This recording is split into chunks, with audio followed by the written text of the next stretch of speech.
Assalamualaikum warahmatullahi wabarakatuh. Waalaikumsalam warahmatullahi Siap, wabarakatuh. Ustaz. Alhamdulillahirabbil alamin. Alhamdulillah. Emang nyatanya ceria banget gitu, Ustaz. Iya betul. Iya. Ceria saya kalau untuk ngomongin yang ceria-ceria. Iya. Sambil ngopi, Ustaz ya. Iya siap. Baik. Sekian kali kita ngobrol panjang lebar, Ustaz, dan itu menyoal soal ya hal-hal yang berat-berat gitu. Sejarah yang memang berat-berat, yang ada korelasinya dengan ya apa namanya zaman kekinian gitu. Bagaimana pertumbuhan kita dalam negara hari ini misalnya, bagaimana situasi nasional kita dan lain sebagainya ya gitu. Jadi memang perbincangan kita sebelumnya itu agak berat-berat, Ustaz. Nah kali ini sedikit juga berat, Ustaz. Gitu. Namun ada yang menarik, Ustaz. Ada yang kemudian buat pada kesempatan hari ini agak sedikit berbeda dari sebelumnya.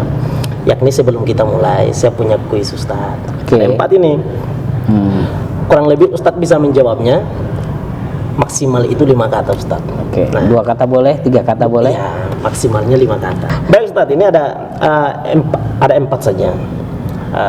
Seketika disampaikan, Ustadz bisa langsung disampaikan soal kuis ini. Yang pertama adalah apa yang terlintas di benak Ustadz ketika saya sebutkan Indonesia? Negara berkembang. Negara berkembang. Oke. Kedua, Bung Karno. Pemberani. Oke. Undang-Undang Dasar 1945. Inkrah kedaulatannya. Kerah kedaulatannya. Baik. Selanjutnya, Palestina. Saudara dunia akhirat. Betul. Baik. Itu adalah kelima kuis, Ustaz, ya, untuk mengawali perbincangan kita pada malam hari Oke. ini. Kita bawa santai saja gitu, Ustaz. Kita ngobrol santai saja. Nah, menjual soal masalah pembahasan kita malam hari ini, setelah kita memulainya dengan 5 kuis tadi, Ustaz. Oke. Nah, selanjutnya saya ingin bacakan dulu nih, Ustaz, sepenggal bahasa dari salah satu kuis yang disampaikan tadi Bung Karno. Oke. 1962 Bung Karno menyampaikannya begini, Ustaz. Oke. Selama kemerdekaan bangsa Palestina belum diserahkan kepada orang-orang Palestina, maka selama itulah bangsa Indonesia berdiri menantang penjajah Israel. Nah, Wah, setuju banget ya. iya. Boleh. Jadi kurang lebih bisa terlintas gitu apa perbincangan kita malam hari ini. Betul. Nah, jadi kita ingin sedikit bicara tentang ya, karena ini lagi sedang momen-momennya, Ustaz. Jadi saya kira ini tepat juga ketika kita harus menyajikan sejarah ini kepada anak bangsa, ya. Biar setidaknya kembali untuk merenungi tentang bagaimana hal yang menjadi kewajiban kita. Sebab ini adalah wasiat daripada seorang pendiri bangsa, kan gitu. Jadi dia menjadi wasiat kebangsaan gitu. Menyoal soal ini, Ustaz. Ini tentang sejarahnya dulu, Ustaz. Nah, menyoal soal masalah keterkaitan antara Palestina dengan Indonesia dulu nih, Ustaz. Ini bukan ringan lagi, bukan sedikit berat lagi, tapi berat. Ya, berat. Karena persoalan Palestina itu persoalan berat, sehingga sampai hari ini belum terselesaikan. Ya. Yes. Palestina itu bagi kita, tadi saya sudah sebutkan ya, saudara dunia akhirat itu. Sebagaimana orang Palestina juga melihat orang Indonesia itu saudara mereka dunia akhirat. Jadi ada rahim yang sama dari rahim Islam. Mereka orang Filistin memandang kita itu seperti dia memandang bangsanya sendiri. Makanya Palestina itu adalah negara pertama yang mengakui kemerdekaan Indonesia. Jadi Timur Tengah, bangsa Palestina yang pertama mengakui kemerdekaan Indonesia. Maka kenapa itulah sebut hutang budi, hutang Indonesia terhadap peradaban dunia, atau hutang Indonesia terhadap Palestina dalam peradaban bangsa dan internasional. Ini nih awalnya. Sumber bahasanya Bung Karno ini bersumber dari sini. Dari gitu situ. Ya? Nah, Soekarno itu tahu betul bahwa kita itu harus punya hutang kita punya hutang kepada Palestina ketika kita itu membutuhkan suara-suara dari setiap atau dari penjuru dunia tentang kemerdekaan Indonesia dan mengakui tentang kemerdekaan Indonesia. Jadi Soekarno itu orang yang paling tahu berterima kasih, dan dia menerjemahkan seluruh preambul, menerjemahkan dari pembukaan Undang-Undang Dasar, dalam terjemahan politik dan juga dalam terjemahan bagaimana hidup dalam kancah internasional, dan membawa terjemahan preambul itu kepada negara-negara khususnya Asia Afrika.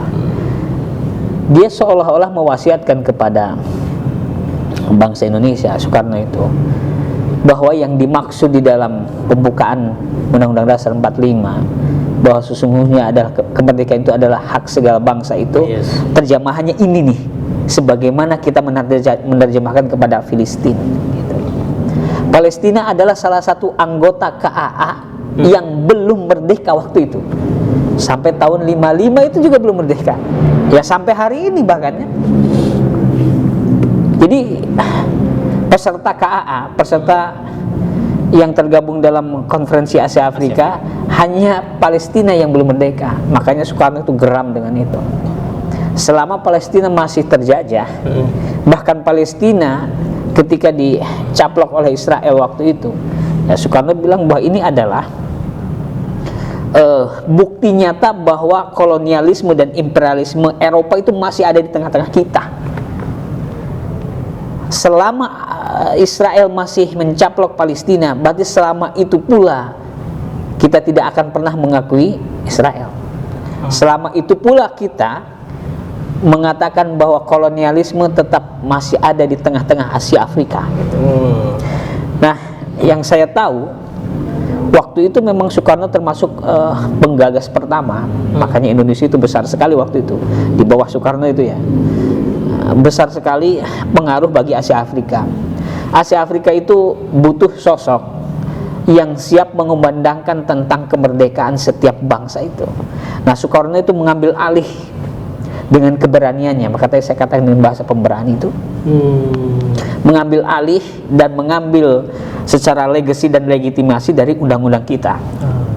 Oleh karena itu tidak ada satu tokoh pun kan yang menolak perkataan itu atau yang kontra dengan ucapan Soekarno, karena memang begitulah ketika definisi atau interpretasi preambul dibawa ke tengah-tengah atau ke kancah internasional, khususnya untuk Asia Afrika. Asia Afrika waktu itu adalah negara-negara yang memang sedang tumbuh untuk merdeka. Memang semuanya sedang meminta atau memperjuangkan kedaulatan setiap negaranya masing-masing. Nah, sehingga ketika ada yang memprakarsai untuk kumpul, ya, untuk bersatu, khususnya itu konferensi Asia Afrika tahun 1955 di Bandung, salah satu yang diinginkan oleh Soekarno waktu itu adalah menentang kolonialisme dan imperialisme dimanapun di bumi ini, gitu. Betul. Itu tuh salah satu yang menjadi agenda besar di dalam konferensi Asia Afrika. Baru kemudian selanjutnya ada hubungan diplomatik di setiap negara-negara Asia Afrika waktu itu. Jadi memang hal besar tuh. Nah, jadi kalau dikatakan ada juga yang nyinyir begini,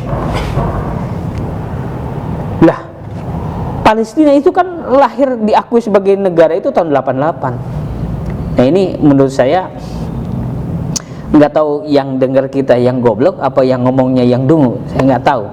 Tapi yang jelas kalau dia hari ini melek baru ngomong bahwa Palestina kan diakui negara itu tahun 88, artinya baru 1988. Artinya berarti bahwa Palestina disebut terjajah itu mulai di tahun 88. Nah, itu kan goblok. Betul-betul dia tidak bisa melihat sejarah yang nyata, sejarah yang sudah dipublikasikan di setiap negara gitu. Filistin itu ada satu bangsa yang sudah otonom. Sejak kapan itu? Sejak Utsmaniyah itu 1870, Pak. Sudah otonom, dipisahkan dengan Suriah. Karena waktu Turki Utsmaniyah dia kan masih satu wilayah disebut Syam, gede udah itu. Baru dipisah-pisah Al-Quds dan sebagian dari yang sekarang disebut Filistin diberikan hak otonom sebagai satu daerah administratif. Ya kalau sekarang bisa disebut sebagai negara. Jadi sudah berdirilah itu. Dan itu sudah diakui. Kecuali ketika ada penjajahan dari Inggris setelah pasca Perang Dunia Kedua, artinya Turki Utsmani mengalami kekalahan, kue-kuehnya dibagi-bagi kepada para pemenang, salah satunya ada Inggris, barulah jajahan Inggris di situ. Nah, ketika jajahan Inggris otomatis hak tadi administratif dan sebagainya seolah-olah itu bukan negara. Kan begitu. Yes. Padahal itu sudah menjadi satu bangsa, satu negara. Israel pun sudah terjajah oleh Eropa, khususnya Inggris itu. Tapi Inggris sudah selesai. Inggris sudah selesai ketika pas mungkin tadi deal-dealan bahwa dia harus diserahkan kepada Israel itu. Kan Inggris akhirnya kan melepaskan dikasih ke Israel. Begitu. Saya katakan langsung Israel saja. Ya. Atau kadang banyak yang tidak suka dengan kata-kata Israel. Dia lebih sukanya dengan kata-kata Zionis, bahwa diserahkan kepada Zionis, karena itu kelompok Zionis. Yang saya tahu bahwa mereka yang meminta daerah Golan atau daerah yang sekarang dicaplok itu kelompok ekstrim dari kelompok Yahudi, yaitu salah satunya ya Zion itu. Zionis itu adalah kelompok paling ekstrim di Yahudi yang meminta jatah tanah yang dijanjikan oleh Musa gitu. Itu baru baca kitabnya belakangan. Padahal itu harusnya zaman Nabi Musa tuh kalau mau ke situ. Orang nggak ada yang mau masuk kok. Jadi orang Zionis dengan ekstrimnya pindah ke situ.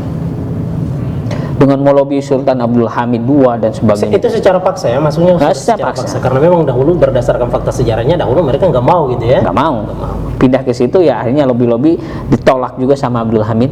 Selama saya masih hidup tidak akan pernah Filistin itu diserahkan kepada Israel, walaupun hanya satu jengkal saja tidak.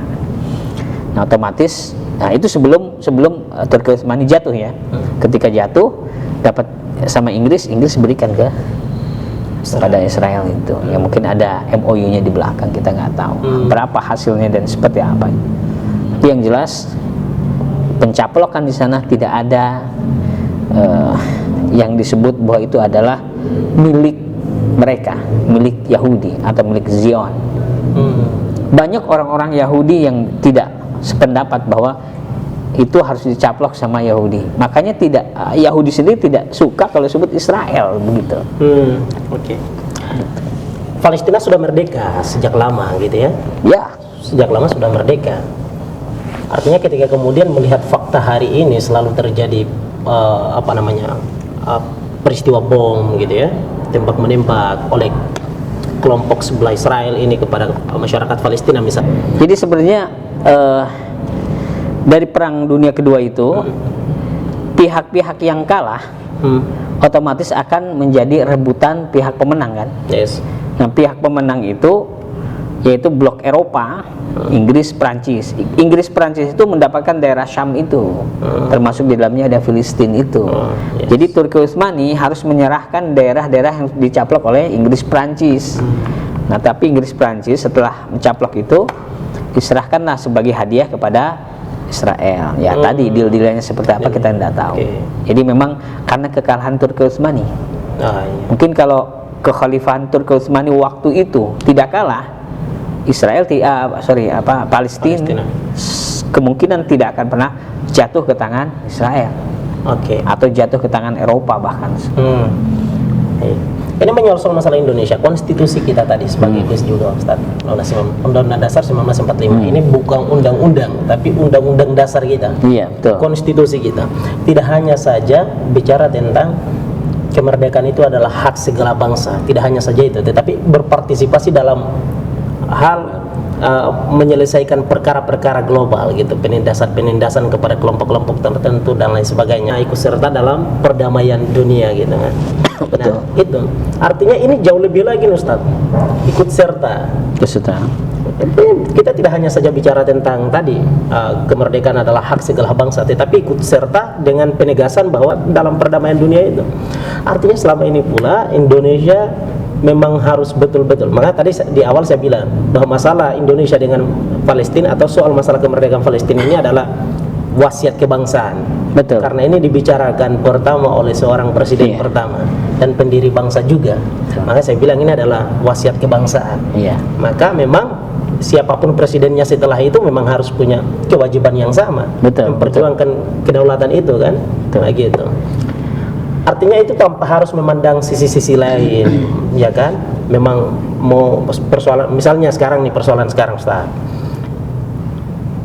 Ini mohon maaf, walaupun kita agak sedikit ya tidak ingin menghilangkan soal masalah sejarahnya gitu, tetapi ya biar memang betul-betul kita sebagai bangsa Indonesia ini sadar gitu bahwa kita punya tugas, yakni menyoal soal harus menuntas ataupun mengimplementasikan wasiat kebangsaan ini gitu, menyelesaikannya gitu.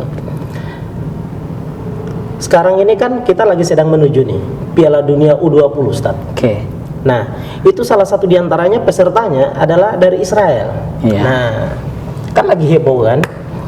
Nah, Israel mau datang. Ada sekelompok orang yang masih tetap berpegang pada wasiat kebangsaan ini, Ustaz. Sekelompok apa sebagian besar? Yang kita lihat masing-masing dengan ya kelompoknya ini datang gitu ke Istana Negara gitu, lalu Kementerian Luar Negeri misalnya kan, mereka bicara menunjukkan tentang sikap mereka, penolakan mereka tentang ya Israel nggak boleh ikut terlibat di sini. Israel nggak boleh datang ke Indonesia selama mereka belum menyerahkan kemerdekaan itu pada Palestina, gitu kan. Nah, ada juga nih dari bangsa yang sama ini, Indonesia ini heboh ini masalahnya.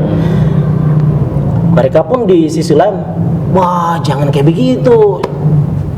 Sepak bola kok ikut serta dalam urusan politik. Ya politik, sepak bola ini sepak bola gitu. Nah, Ustadz secara pribadi ini memandang hal ini seperti apa lagi gitu. Karena seolah-olah kita ingin memisahkan ataupun ya mengabaikan sebentar saja. Skip dulu nih, kita skip ya kan. Kita ignorkan dulu wasiat kebangsaan ini. Nah, lalu ini sepak bola kita jalankan, biarkan dia. Jadi seolah-olah dia di sisi lain, Israel ini di sisi lain, itu kita berikan toleransinya gitu. Jadi seolah-olah kita ini lupa gitu bahwa oh iya ini adalah sepak bola politik, padahal nggak tahu PSSI hancur juga karena politik gitu. Iya betul. Kalau memandangnya parsial seolah-olah betul. Ya, kalau kita memandang parsial dipisah-pisah, oh ini ekonomi, oh ini politik, oh ini olahraga, oh ini kebudayaan, dipisah-pisah, dan Anda melihat perspektifnya terpisah-pisah, maka seolah-olah betul ketika misalnya Israel datang ke sini atau timnas Israel datang ke sini, oh ngapain dicegat? Kalau tadi cara pandangnya hanya pada olahraga, sedangkan seluruhnya ini akan menjadi jati diri bangsa ini. Ini kan jati diri bangsa, Pak. Kalau saya gunakan dengan kata yang lebih kuat, ini akan menjadi luka perjuangan nih, dan akan menjadi luka peradaban bangsa Indonesia, dan juga akan melukai wasiat pendiri bangsa. Lah, sekarang begini, seolah-olah si pendiri bangsa ini tidak paham tentang olahraga, tidak paham tentang perspektif di setiap bidang. Apakah begitu? Boleh nggak kita katakan Soekarno tidak paham? Lah, yang waktu itu ditolak juga olahraga kok. Iya, Asian Games itu olahraga. Justru pidatonya 1962 tuh Asian Games tuh Indonesia. Betul. Asian Games-nya tidak diundang, ini tidak diundang, jelas hari ini korelasi sama dengan hari ini. Iya, sepak bola juga gitu ya. Sepak bola juga. Soekarno betul-betul melarang. Oh iya, pelarangan itu dari tahun 55. Sebenarnya seperti itu. Cina aja tadinya mau ditolak, tapi karena ada Presiden India, itu Presiden India dari Jawa loh waktu itu. Jawaharlal Nehru. Dari Jawa tuh. Dia salah satunya juga yang memberikan ide kepada Soekarno, nggak apa-apa Cina masukin saja, agar kita tekan nanti ya kan. Dia kan juga punya geopolitik dan kekuatan di Asia juga kuat waktu itu ya. Tapi Israel, ingat ini menjadi tema besar untuk menghilangkan kolonialisme di situ, agar Cina juga tergabung di situ. Itu waktu itu ya, di 55. Makanya ketika 57 juga Soekarno menolak adanya pertandingan olahraga Indonesia dengan Israel. Waktu itu ada pertandingan olahraga juga di tahun 57 atau 58. Itu Soekarno menolak Indonesia bertanding dengan tim Israel. Jati diri bangsa ini, Pak. Soekarno melihat bukan melihat olahraga, tapi melihat keseluruhan sendi kehidupan itu satu sebenarnya. Mereka bisa membodohi kita lewat olahraga kok, bisa nggak? Mereka bisa membodohi kita lewat ekonomi, padahal di dalamnya ada penjajahan, bisa kan? Mereka masuknya lewat fashion, padahal dalamnya ada untuk perusakan. Mereka masuk lewat militer, tapi maksudnya adalah melemahkan. Maka melihat perspektif seluruh unsur ini harus secara global, secara universal. Hilangkan luka di tengah-tengah kita. Maukah kita ketawa berangkulan dengan Israel dalam keadaan ribuan peluru itu ditembakkan ke Filistin?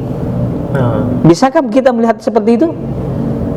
Bisakah kita bisa menerima secara logik orang Israel kita jamu dengan makan minuman, sedangkan saudara dunia dan akhirat itu dijamu oleh nuklir, dijamu oleh bom, dijamu oleh hantaman peluru?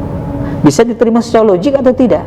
Kalau kita melihat perspektif secara keseluruhan, maka akan menjadi luka perjuangan. Itulah Soekarno dari awal tidak mau apapun itu selama bagian penjajahan datang ke sini. Maka kolonialisme itu artinya kita bersahabat dengan kolonialisme, bersahabat dengan imperialismenya.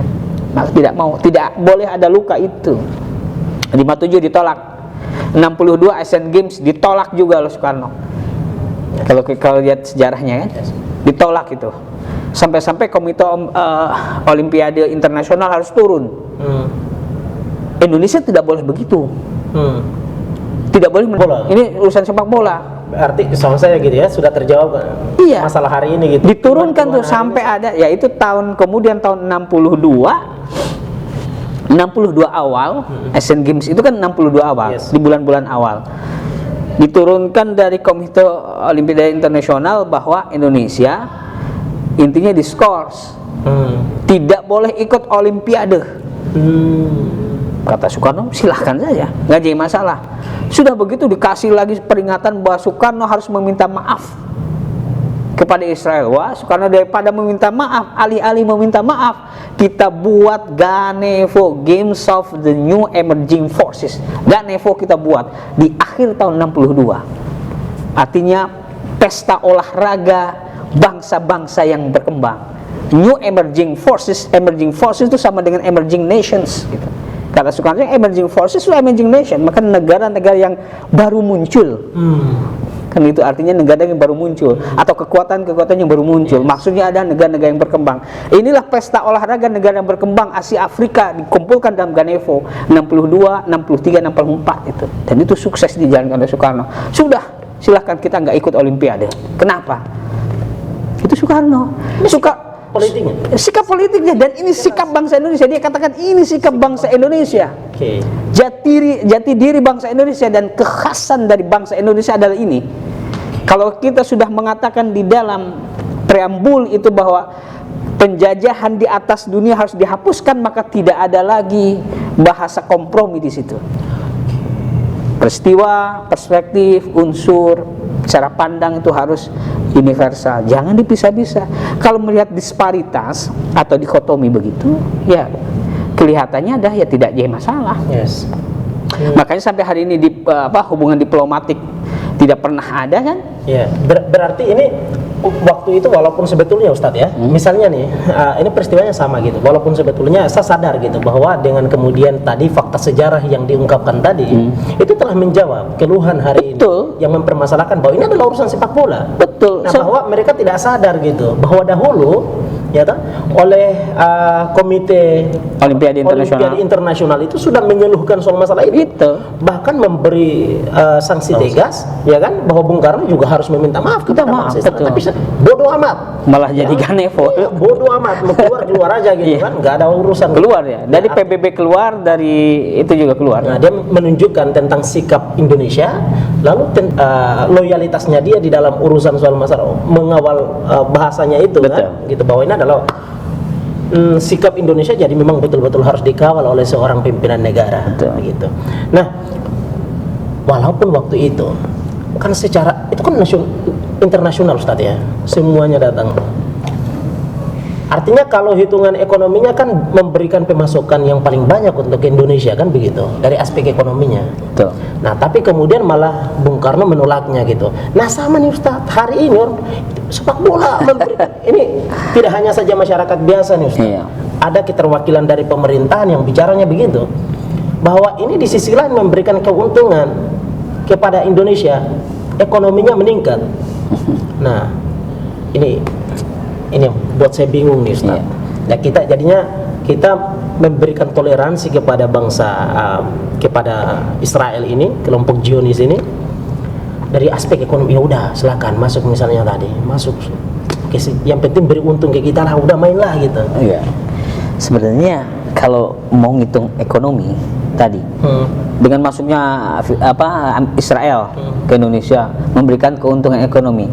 Kalau dia paham tentang perhitungan ekonomi, yang mana yang untung? Kita ada tanda tanya besar. Yang mana yang untung? Apa yang untung? Hubungan diplomatik saja tidak ada. Iya. Tapi ada hubungan dagang memang. Makanya ini aneh juga nih, hubungan dagang datangnya lewat jalur gelap. Ini juga sebenarnya harus diprotes. Hubungan diplomatik tidak ada, hubungan dagang harusnya tidak ada. Seluruh hubungan harusnya no. Harusnya begitu. Makanya kalau sekarang menyebutkan hubungan perekonomian dengan Israel, berapa sih keuntungan sampai hari ini? Tidak ada. Tidak ada hal yang besar. Hubungan perekonomian kita dengan Israel tidak pernah tercatat bagus. Apa yang kita bisa naik dengan hubungan dengan Israel? Apa yang bisa kita lakukan dengan Israel sampai hari ini? Tidak ada. Tidak berpengaruh banyak toh. Ketika kenaikan juga berapa hitungannya dalam ekonomi? Daripada narik Israel begitu yang nggak jelas hitungannya, nanti prediksi akan naik ekonomi sekian-sekian. Nah, orang kita tidak punya hubungan diplomatik kok, dan tidak punya hubungan perekonomian secara khusus dengan Israel kok, tidak ada. Hubungan dagang itu juga hanya sebatas rumor waktu itu kan, yang disebutkan oleh Abdurrahman Wahid. Hubungan perekonomian, hubungan dagang juga itu hanya nilai politis saja. Dan kenyataannya Abdurrahman Wahid nggak pernah menyatakan langsung kepada Israel. Itu hanya baru membuka wacana. Ingin tahu siapa yang pro Israel, kan begitu. Nyatanya kan tidak ada. Makanya kalau ditarik nilai ekonomi yang bisa meningkat, growth kita pada ekonominya sekian-sekian, mana hitungannya? Tidak ada yang jelas. Buram Pak. Kecuali negara-negara yang memang hubungan diplomatik, hubungan perekonomian dan sebagainya sudah kuat dengan kita, akan terasa betul pengaruh kepada kita itu sendiri. Ya, daripada membuka yang nggak jelas, ragu nanti Israel masuk atau timnas Israel masuk, kemudian itu menguntungkan secara ekonomi, itu kan masih dalam bentuk prediksi, dugaan begitu. Daripada gitu, mendingan keluarin aja itu produksi pornografi yang dari Amerika Serikat masuk ke Indonesia, jelas banyak konsumennya, naik tuh ekonomi. Miras masukin yang banyak di Eropa, jelas naik perekonomiannya tuh. Hitungannya sudah jelas dan banyak penikmatnya. Daripada yang nggak jelas ini baru bahwa jika tidak menolak timnas Israel bisa memberikan satu pengaruh ekonomi besar, saya yakin tidak. Ya, kita tidak punya hubungan apa-apa dengan mereka. Retno Marsudi juga pernah dijanjikan akan mendapatkan anggaran bantuan. Menlu akan mendapatkan anggaran bantuan dari bapaknya Israel, Amerika. Dia menolak dengan cara yang lembut bahwa kekhasan jati diri bangsa Indonesia sampai hari ini belum bisa dihapus terhadap Israel.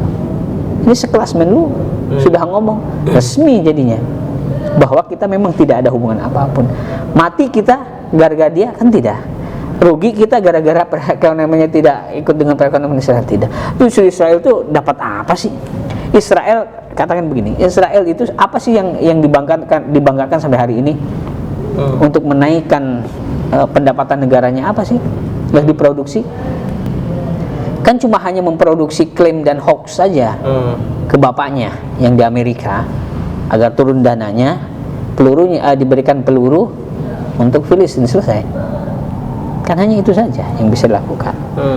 Jadi kalau menurut saya terlalu naif kalau biarkan timnas Israel masuk kemudian akan memberikan keuntungan ekonomi secara banyak. Itu ahli ekonomi mana yang bisa ngitung itu?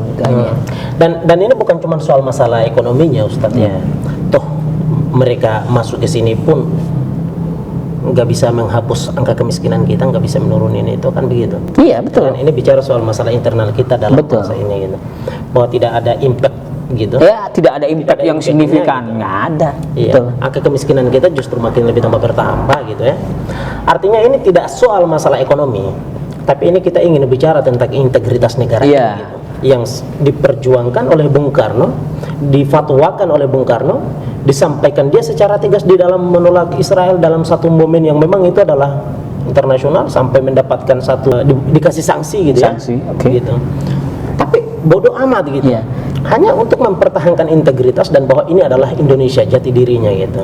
Nah, ini adalah sikap kita. Palestina adalah saudara kita, misalnya begitu.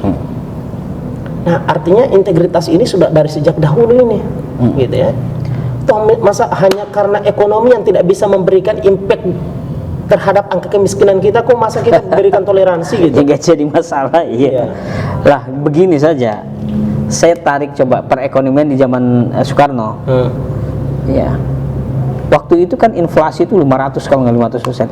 Intinya perekonomian Indonesia waktu itu carut marut, Pak. Saya yakin semua setuju tuh. Perekonomian Indonesia carut marut ketika terjadi bersih tegang dengan banyak negara yang menurut Soekarno itu adalah negara-negara neokolim atau mungkin itu adalah penjajah dan sebagainya. Dalam keadaan ekonomi kita itu tidak sedang baik-baik saja. Carut marut, rusak waktu itu. Tapi Soekarno bisa melakukan itu gitu. Artinya interpretasi ini jangan dirubah. Interpretasi dari undang-undang itu jangan dirubah. Begini nih, dalam mengimplementasikan ayat-ayat itu, dalam mengimplementasikan alinea per alinea itu seperti ini nih bangsa Indonesia nih. Jangan lihat ekonomi, memang ekonomi carut marut, tapi kita punya kehormatan gitu. Itu mungkin yang bahasanya. Integritas itu perlu loh. Iya, itu makanya Indonesia ditakuti dan kemudian disegani di Asia Afrika karena itu. Sama-sama negara yang sedang berkembang, tapi nyalinya itu nyali internasional waktu itu.